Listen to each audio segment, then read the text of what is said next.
नहमदहू व नुसल्ली अला रसूलिहिल करीम। मोहतरम बुजुर्गों व दोस्तों, अस्सलाम वालेकुम।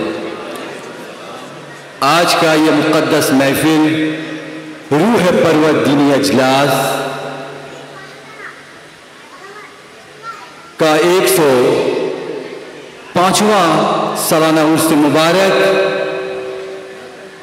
शेखुल मशायख हजरत सैयद शाह वारिस अली कादरी अबुल वलाई मुनअमी फिरदौसी रहमतुल्लाह अलैह का हम लोग उर्स पाक मना रहे हैं। ये हम लोगों की खुशनसीबी और सआदत है कि इस मुबारक महफिल में हम तमाम लोगों को बैठने का शर्फ हासिल हुआ है। मैं अपनी गुफ्तगू का आगाज हजरत सूफी शाह रहमतुल्लाह अलैह, जिनका मज़ार अक़दस टीटागढ़ कब्रिस्तान में वाक़ा है, आपने दादा हजूर की शान में बहुत सारी मनकबतें लिखी हैं। उनकी लिखी हुई मनकबत के चंद अशार से मैं अपनी तकरीर का आगाज़ करना चाहता हूँ, मैं अपनी गुफ्तगू का आगाज़ करना चाहता हूँ। आप अपने पीर मुर्शिद की शान में फरमाते हैं, क्या फरमाते हैं, बहुत गौरतलब है कि मकबूल रब अकबरी वारिस अली ईटागढ़ी। मकबूल रब अकबरी वारिस अली ईटागढ़ी है आप शान हैदरी वारिस अली ईटागढ़ी। कूचा तेरा राहत फिजा रोजा तेरा दारुशिफा। कूचा तेरा राहत फिजा रोजा तेरा दारुशिफा। खादिम तेरे जिन्न परी वारिस अली ईटागढ़ी। आगे आप फिर फरमाते हैं कि रुतबा हो वाला आपका, दर्जा दो बाला आपका। रुतबा हो आला आपका, दर्जा दो बाला आपका। मुझसे हो कब मिदहत गिरी वारिस अली ईटागढ़ी। मोहब्बत और अकीदत से सजी हुई इस महफिल में मोहब्बत का जिक्र बहुत लाजिम है। अल मोहब्बत लातीका वला तजर। मोहब्बत में कुछ बाकी नहीं रहती, मोहब्बत में सब कुछ फना हो जाता है। अल्लाह ताला जब आदम अलैहिस्सलाम को मिट्टी से तख्लीक किए तो फलक पर एक हलचल सी मच गई। तमाम फरिश्तों ने यह फरियाद की कि या अल्लाह, ये कैसा माजरा है कि क्या हम लोगों की हजारों साल की तस्बीह बर्बाद हो जाएगी जो इस मिट्टी के पुतले यानी आदम अलैहिस्सलाम को हम लोगों के रहते हुए चुना। अल्लाह ताला फरमाता है कि इस मिट्टी के पुतले को ना देखो, बल्कि इस पाक इमानत को देखो। मुहिब्बुहु व मुहिब्बुनहु, जो अल्लाह का दोस्त है, अल्लाह उसको अपना दोस्त रखता है। अल हक़ अज़ीज़ुन, और अल्लाह ही सब पर हावी और गालिब है। ये अल्लाह ताला फरमा रहा है। ये सुनकर तमाम फरिश्ते, तमाम मलाइका अदब से अपना सर को झुका लेते हैं और खामोश हो जाते हैं, सिवाय इब्लीस के। वो अल्लाह रब्बुल इज़्ज़त की बारगाह में तकरार में उतर आया। वो अल्लाह रब्बुल इज़्ज़त की बारगाह से हुज्जत करने लगा। वो उसके पास इल्म का बहुत बड़ा खजाना था, इसमें कोई शक नहीं है। उसके पास इल्म का बहुत बड़ा खजाना था और उसको अपनी इबादत पर बहुत गुरूर आ गया था। वो अल्लाह ताला से हुज्जत और तकरार में उतर आता है। इसी तकरार में हुज्जत करते हुए वो अदब और मोहब्बत को भूल जाता है। इल्म तो उसके पास बहुत था, लेकिन अदब और मोहब्बत की महरूमी की वजह से अल्लाह ताला ने उसे मलून करार दिया। अल्लाह ताला ने उसे मलून करार दिया और जन्नत की बारगाह से निकाल दिया गया। यहाँ पर जो सबसे ज़्यादा गौरतलब जुमला है, जो बात ज़हन नशी करनी चाहिए, इस बात से ये समझ में आती है कि महज इल्म से कुछ नतीजा हासिल नहीं होता। महज इल्म से कुछ नतीजा हासिल नहीं होता जब तक उसमें मोहब्बत और अदब की खुशबू ना हो। और इश्क़ इलाही, अल्लाह ताला जब आदम अलैहिस्सलाम को मिट्टी से जब तख्लीक किया तो उसी वक्त उसके कल्ब में मोहब्बत की आग को भी सुलगा दिया। और यहीं से इश्क की इब्तिदा भी होती है। और आशिक, देखिए आशिक का मुकाम देखिए, आशिक वो होता है जो अपनी हस्ती को अपनी दोस्त की जात में फना कर दे। ये मुकाम इश्क है।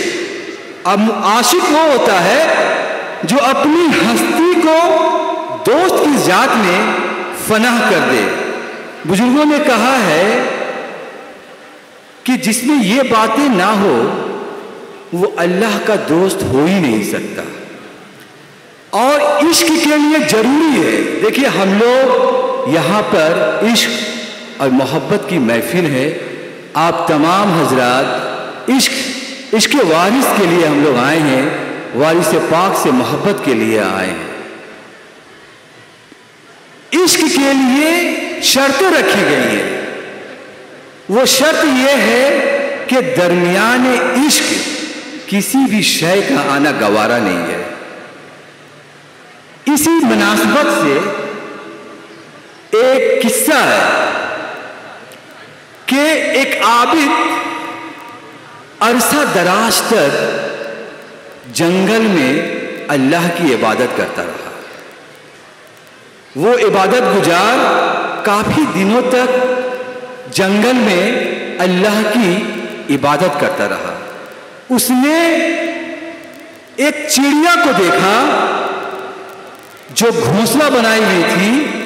उस चिड़िया की सुरीली आवाज उस आबिद को इतनी अच्छी लगी कि उसने फैसला कर लिया कि मैं अपना झोपड़ी इसी दरख्त के नीचे बनाऊंगा। उस आबिद ने यह फैसला कर लिया कि मैं अपना झोपड़ी इसी दरख्त के नीचे बनाऊंगा ताकि मैं कभी कभी चिड़िया की सुरीली आवाज से लुत्फ भी उठाता रहूं और अल्लाह ताला का जिक्र व अज़कार भी करता रहूं। चुनांचा उसने वैसा ही किया, जो उसने जो सोचा था बिल्कुल वैसा ही किया। बहुत दिनों के बाद उस जमाने के पैगंबरों पर अल्लाह का वही आता है कि फला आबिद को जाकर कह दो कि उसने, बहुत गौरतलब जुमला है, अल्लाह का वही आता है उस जमाने के पैगंबरों पर कि फला आबिद को जाकर कह दो कि उसने अल्लाह की एक मखलूक से मोहब्बत की है, लिहाजा अल्लाह रब्बुल इज्जत उसके तमाम मर्तबे को इतना नीचा गिरा देता है कि अब वो किसी भी इबादत और रियाजत से उस मुकाम तक नहीं पहुंच सकता। लिहाजा यहां यह बात समझ में आती है कि मोहब्बत, यह जिक्र सिर्फ मोहब्बत के लिए ही है, इश्क के लिए ही है। यहां यह बात समझ में आती है कि इश्क के लिए किसी भी शय का,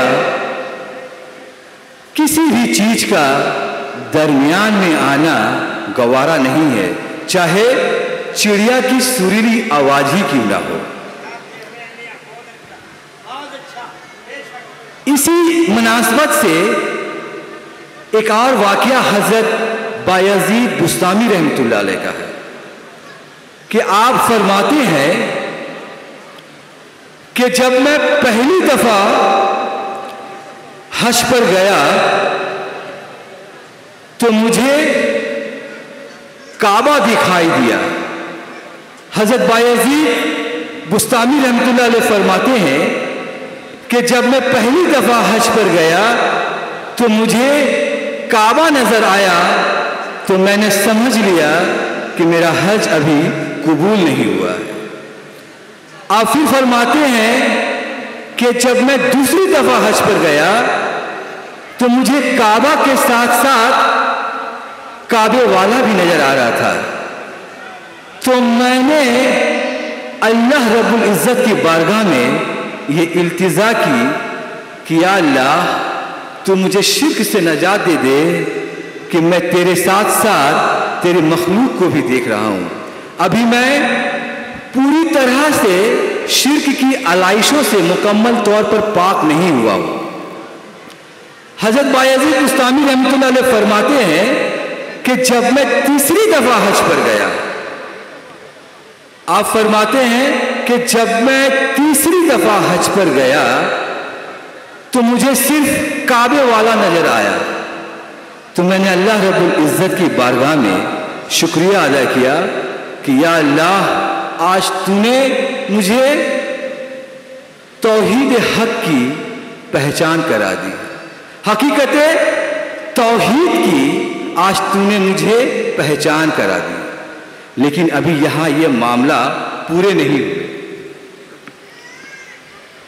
गैब से आवाज आती है कि ए बायजीद, सिर्फ काबे वाले को देख लेने से, सिर्फ अल्लाह रब्बुल इज्जत फरमा रहा है कि सिर्फ काबे वाले को देख लेने से तू हकीकत तौहीद को नहीं पा सकता जब तक तू खुद को भी ना देख सके।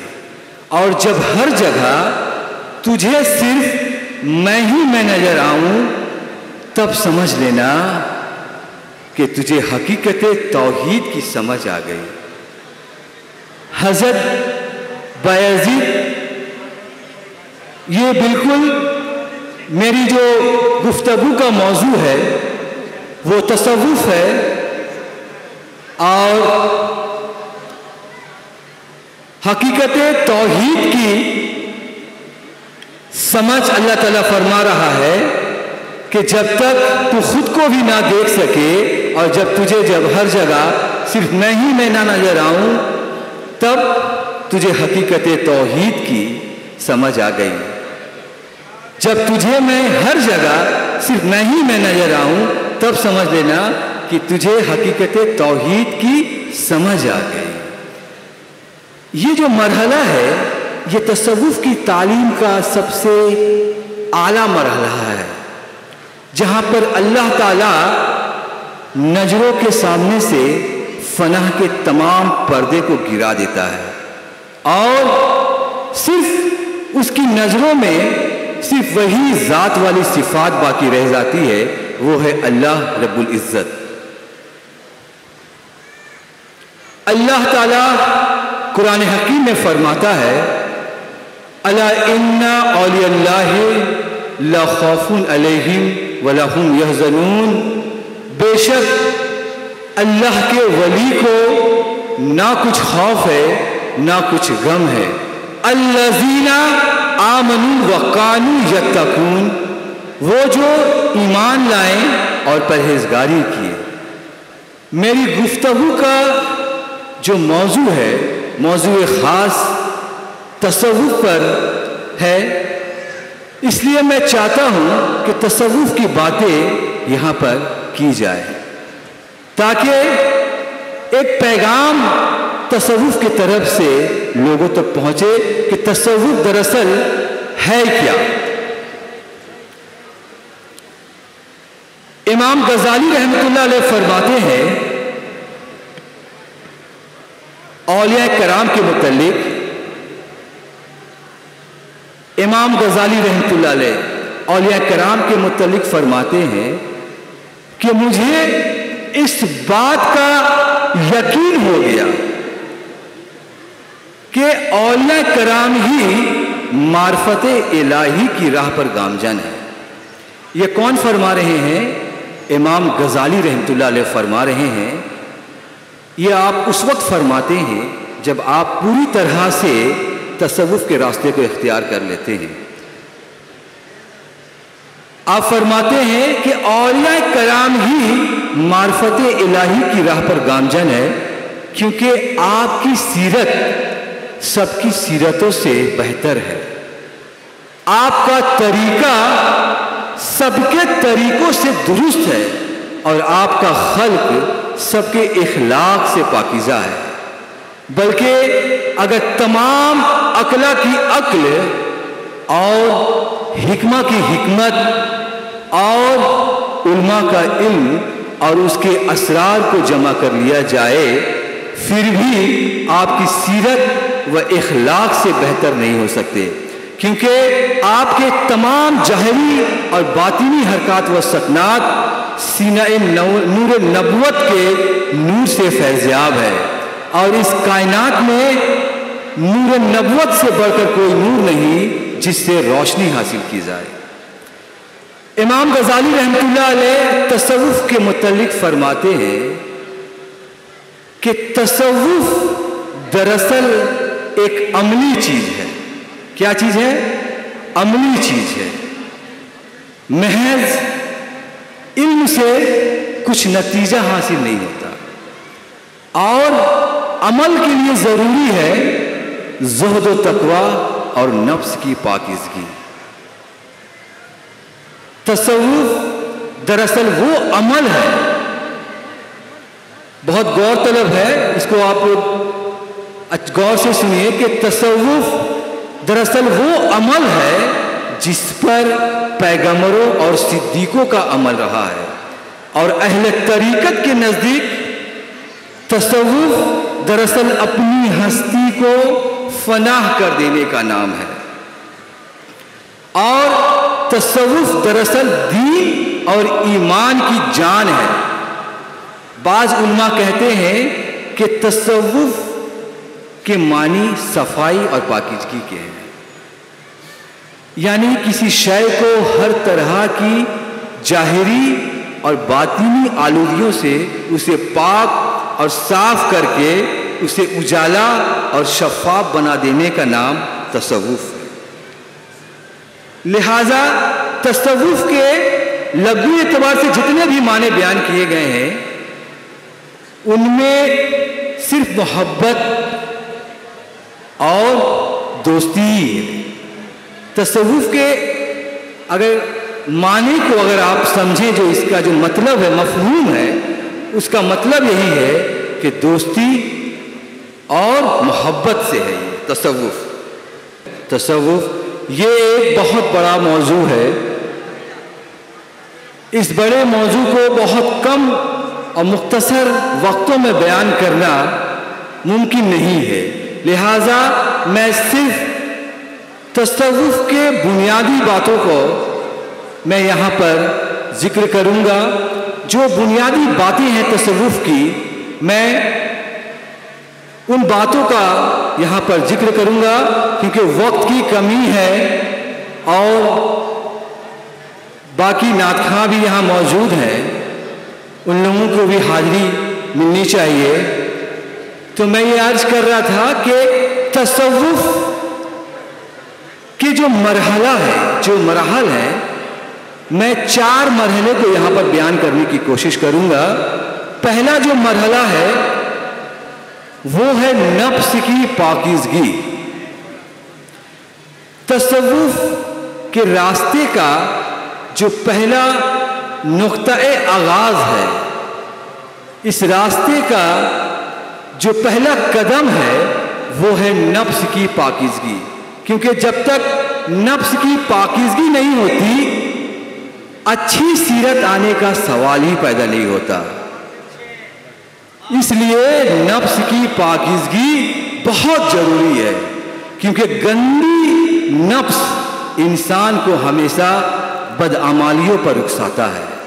अल्लाह ताला कुरान हकीम में फरमाता है, इन्नन नफ्सा ला अमारतुम बिस्सुए, इन्नन नफ्सा ला अमारतुम बिस्सुए, बेशक नफ्स बुराई का हुक्म देने वाला है। इंसान के ऊपर में उसका नफ्स हावी है, तो इससे नजात किस तरह मुमकिन है? अल्लाह ताला कुरान हकीम में फसाहत से बयान फरमाता है, कद अफलहा मन ज़क्काहा, गोया जिसने अपने नफ्स को पाक किया वो फलाह पा गया। तो जब तक नफ्स की पाकीज़गी नहीं है, आप इस रास्ते के सालिक हो नहीं सकते। तो नफ्स की पाकीज़गी बहुत जरूरी है, इसके बगैर आप इस रास्ते पर चल नहीं सकते। इसका जो दूसरा तसव्वुफ का जो दूसरा इर्तिकाई मरहला है वो है कल्ब की सफाई। कल्ब की सफाई दरअसल अपने किए पर नादिम होना, अल्लाह रब्बुल इज़्ज़त की बारगाह में रोना गिड़गिड़ाना और तौबा व इस्तिग़फ़ार करना, यही है कल्ब की सफाई। हज़रत अबू हुरैरा रज़ी अल्लाह अन्हु हुजूर सल्लल्लाहु अलैहि वसल्लम से रिवायत करते हैं कि आपने इरशाद फरमाया कि बेशक बंदा जब अपनी गुनाहों का इर्तिकाब करता है तो अल्लाह ताला, अल्लाह रब्बुल इज़्ज़त उसके दिल पर एक सियाह नुक्ता डाल देता है। क्या डाल देता है? एक सियाह नुक्ता डाल देता है। अब अगर वो बंदा अल्लाह रब्बुल इज़्ज़त की बारगाह में तौबा व इस्तिग़फ़ार कर ले तो अल्लाह रब्बुल इज़्ज़त उसके कल्ब को साफ कर देता है कि जैसे उसने कोई गुनाह ही ना किया हो। लेकिन वो बंदा अगर अपनी गलती पर कायम रहा, अपनी गुनाहों पर कायम रहा, तो अल्लाह रब्बुल इज़्ज़त उसके उस सियाह नुक्ते को इतना बढ़ा देता है कि हत्ता उसके पूरे दिल पर छा जाती है। यही वो अल-रान है जिसे कुरान हकीम में अल्लाह ताला फरमाता है, कल्ला बल राना अला कुलूबिहिम मा कानू यक्सिबून, कल्ला बल राना अला कुलूबिहिम मा कानू यक्सिबून, कोई नहीं बल्कि ये उसकी कमाई है जो उसके दिलों पर जंग चढ़ा दिया है। लिहाजा कल्ब की सफाई जो है वो बहुत जरूरी है, क्योंकि बगैर इसके आप तसव्वुफ के रास्ते को इख्तियार नहीं कर सकते। कल्ब की सफाई बहुत जरूरी है। अल्लाह ताला कुरान करीम में फरमाता है, जो इसका तीसरा इर्तिकाई मरहला है वो है अताअत हक। क्या है? अताअत हक। अल्लाह ताला कुरान हकीम में फरमाता है, देखिए सब कुरानी आयात से किस तरह ये साबित है, इसको समझने की जरूरत है। ये तमाम मामलात कुरानी आयात के जरिए साबित किया है। अल्लाह ताला ने कुरानी आयात के जरिए साबित अल्लाह ताला ने किया है। अल्लाह ताला कुरान हकीम में फरमाता है, या अय्युहल्लज़ीना या अय्युहल्लज़ीना या अय्युहल्लज़ीना आमनू अतीउल्लाह व अतीउर रसूल, या अय्युहल्लज़ीना आमनू अतीउल्लाह व अतीउर रसूल, ऐ ईमान वालो तुम सब मिलकर अल्लाह की बारगाह में अल्लाह की अताअत करो और उसके रसूल सल्लल्लाहु अलैहि वसल्लम की अताअत करो। अल्लाह ताला कुरान हकीम में फरमा रहा है कि ऐ ईमान वालो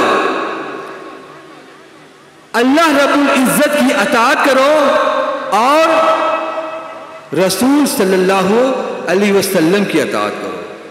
दूसरी जगह अल्लाह ताला कुरान हकीम में फरमाता है, मन युतीउर रसूला फ़क़द अता अल्लाह, जिसने रसूल सल्लल्लाहु अलैहि वसल्लम की अताअत की गोया उसने अल्लाह रब्बुल इज़्ज़त की अताअत की। ये अल्लाह ताला कुरान हकीम में फरमाता है कि जिसने रसूल सल्लल्लाहु अलैहि वसल्लम की अताअत की उसने अल्लाह रब्बुल इज़्ज़त की अताअत की। अताअत हक दरअसल ईमान का बुनियादी तकाजा है। यही अताअत हक। अताअत हक दरअसल मौलाना साहब ईमान का बुनियादी तकाजा है और तसव्वुफ का मकसद इसी अताअत को दर्जा-ए कमाल तक पहुंचाना है। तसव्वुफ का जो मकसद है इसी अताअत को दर्जा-ए कमाल तक पहुंचाना है कि अहले तसव्वुफ वालों पर, जो लोग अल्लाह से मोहब्बत करते हैं, उन लोगों की दिल की कैफियत को देखिए कि अहले तसव्वुफ वालों पर अताअत हक की कैफियत देखिए क्या है कि अताअत हक इनकी दिल पर इस तरह गालिब रहती है कि इसके खिलाफ एक कदम उठाना भी वो लोग गवारा नहीं समझते।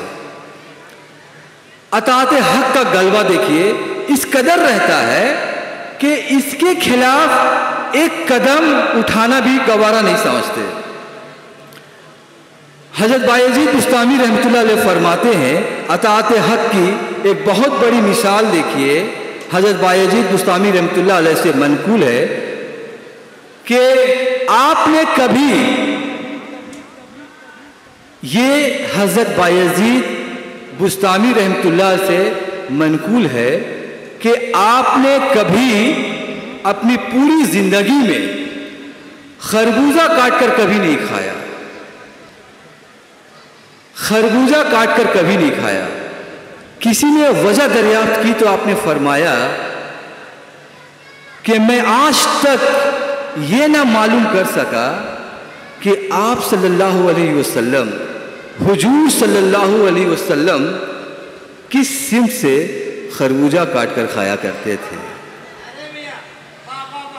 आप फरमाते हैं कि मैं आज तक ये ना मालूम कर सका कि हुजूर सल्लल्लाहु अलैहि वसल्लम किस सिमत से खरबूजा काटकर खाया करते थे।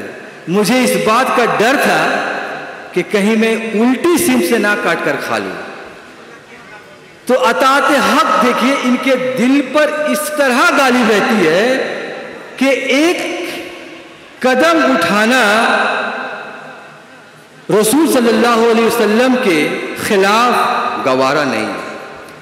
अब अताअत रब्बुल इज़्ज़त की मिसाल भी आपसे ही मिलती है कि अताअत हक हजरत बायजीद बुस्तामी रहमतुल्लाह अलैह फरमाते हैं, अताअत हक की देखिए कितनी बड़ी मिसाल आपसे मिलती है। हजरत बायजीद बुस्तामी रहमतुल्लाह अलैह फरमाते हैं कि उनसे ये मनकूल है, ये भी रवायत उन्हीं से है कि एक शख्स बहुत दूर से आपकी खिदमत में हाजिर हुआ। कोई शख्स बहुत दूर से हजरत बायजीद बुस्तामी रहमतुल्लाह अलैह की खिदमत में हाजिर हुआ बैत होने की गर्ज से।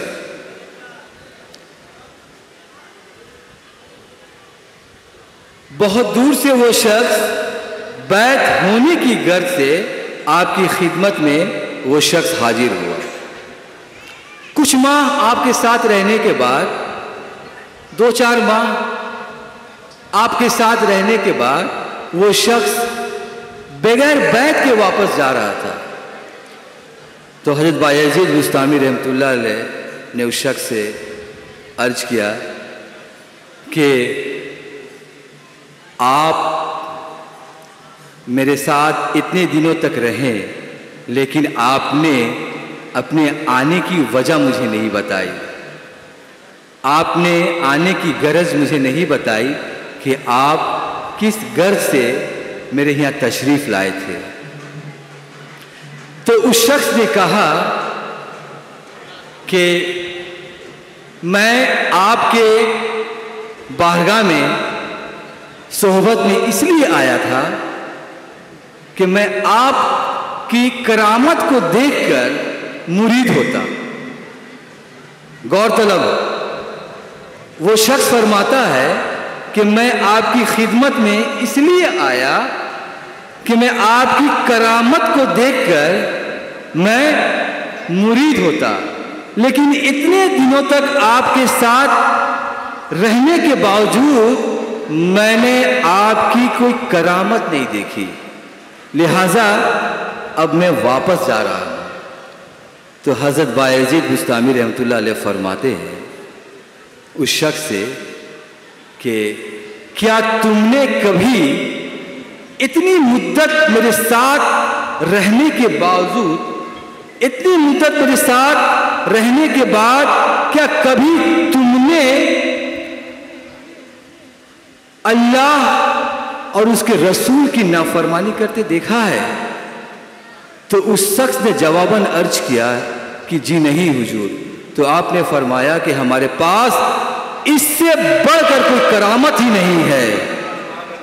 दरअसल औलिया कराम करामत को अपने पांव की गर्द भी नहीं समझते,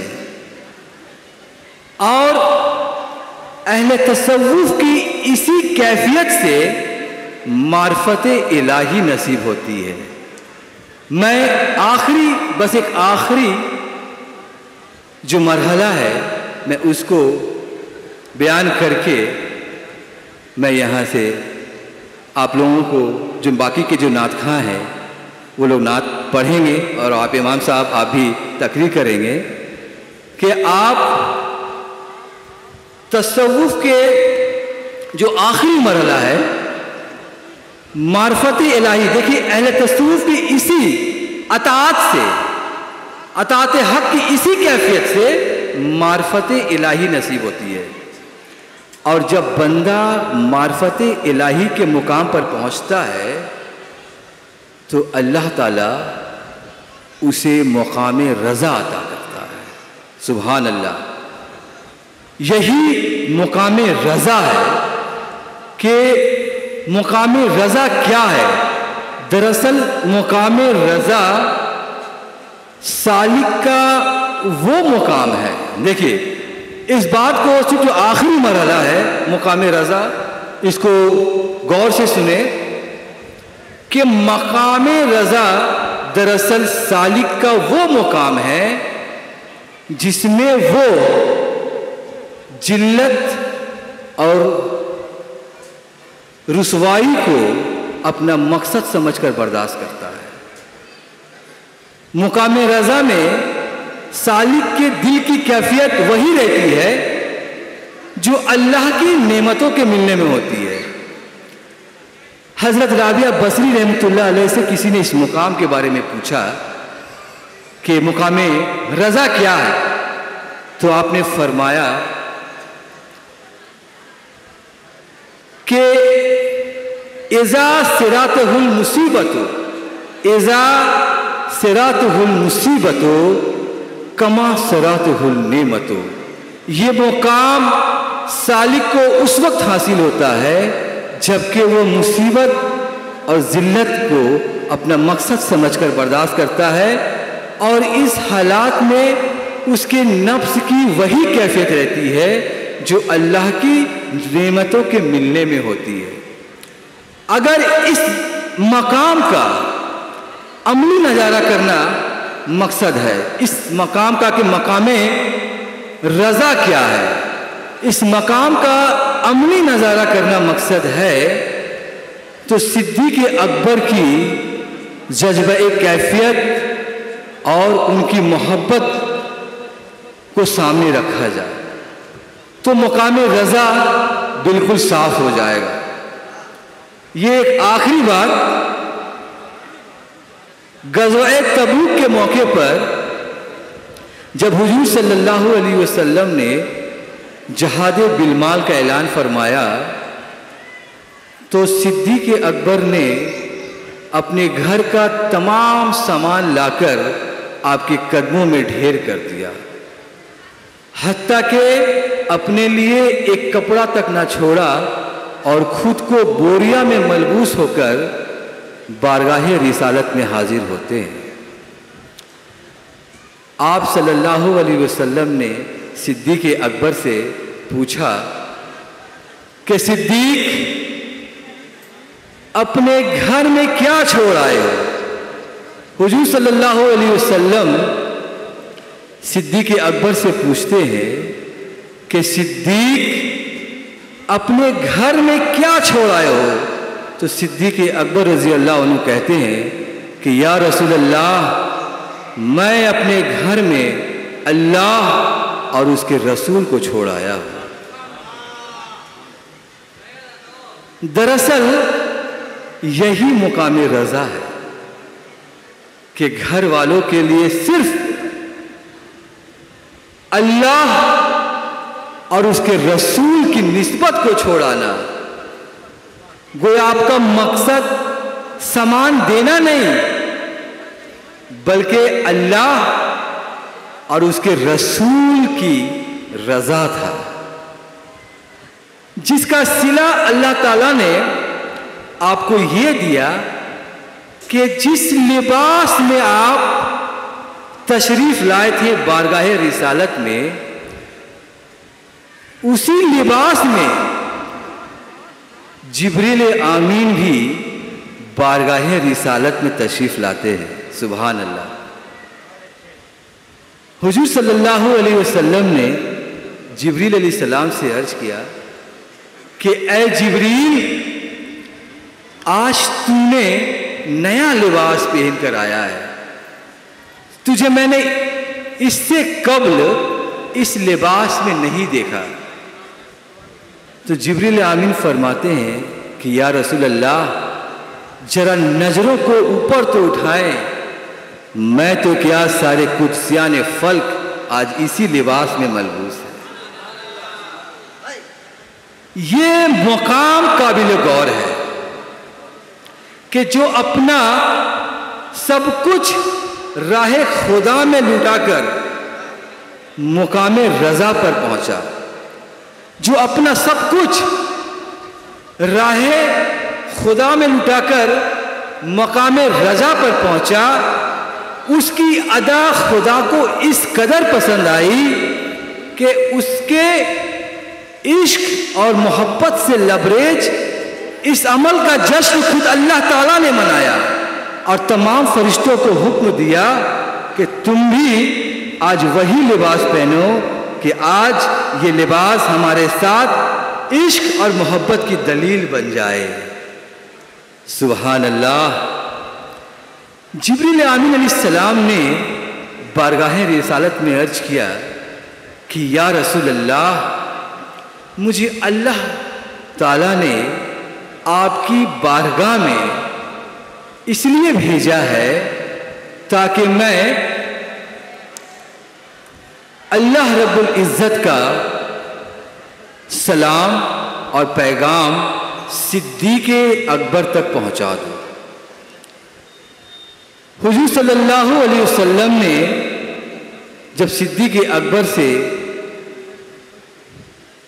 हज़रत जिब्रील अलैहिस्सलाम की बात को जब आपने कही, तो सिद्दीक़ अकबर पर एक अजब सी कैफियत तारी हो गई। आप लरज उठे और आप पर एक अजब सी कैफियत तारी हो गई। हुजूर सल्लल्लाहु अलैहि वसल्लम ने जब पूछा कि सिद्दीक़ अकबर, अल्लाह ताला का ये पैगाम है कि अल्लाह की रज़ा में तू सब कुछ लुटाकर अल्लाह से राजी हो या नहीं। जब सिद्दीक़ अकबर ने जब ये बात सुनी तो आप ज़ारो कतार रोने लगे और आप पर एक अजब सी कैफियत तारी हो गई थी। आपने फरमाया कि सिद्दीक़ अकबर और अल्लाह रब्बुल इज़्ज़त से नाखुश, मैं तो सब कुछ लुटाकर इस फिक्र में हूं कि अल्लाह रब्बुल इज़्ज़त मुझसे राजी है कि नहीं। आप हुजूर सल्लल्लाहु अलैहि वसल्लम से फरमाते हैं कि या रसूल अल्लाह, आप मुझे सिर्फ इतना बता दीजिए कि अल्लाह रब्बुल इज़्ज़त मुझसे राजी है या नहीं। यही मुकाम दरअसल सिद्दीक़ अकबर के लिए मुकाम रज़ा का था। जब मुकाम रज़ा पर बंदा पहुंच जाता है तो अल्लाह ताला हर वक्त उसकी रज़ा चाहता है, और सिद्दीक़ अकबर के लिए इससे बढ़कर और मुकाम रज़ा क्या होगा। अल्लामा इकबाल शायर फरमाते हैं मुकाम रज़ा के बारे में कि खुदी को कर बुलंद इतना कि हर तकदीर से पहले, खुदी को कर बुलंद इतना कि हर तकदीर से पहले, खुदा बंदे से खुद पूछे बता तेरी रज़ा क्या है। ये मुकाम सिद्दीक़ अकबर के लिए मुकाम रज़ा था। इससे बढ़कर सिद्दीक़ अकबर के लिए मुकाम रज़ा और क्या होगा। दरअसल तसव्वुफ़ की एक ख्वाहिश है कि बंदा नाबीना ना रहे। तसव्वुफ़ की एक ख्वाहिश है कि बंदा नाबीना ना रहे, बल्कि उसे बीना अता हो जाए, और बसारत के साथ साथ उसे बसीरत भी अता हो। दिल तो हर एक को नसीब है, दिले बीना भी कर खुदा से तलब। दिल तो हर एक को नसीब है, दिले बीना भी कर खुदा से तलब, कि आँख का नूर दिल का नूर नहीं है।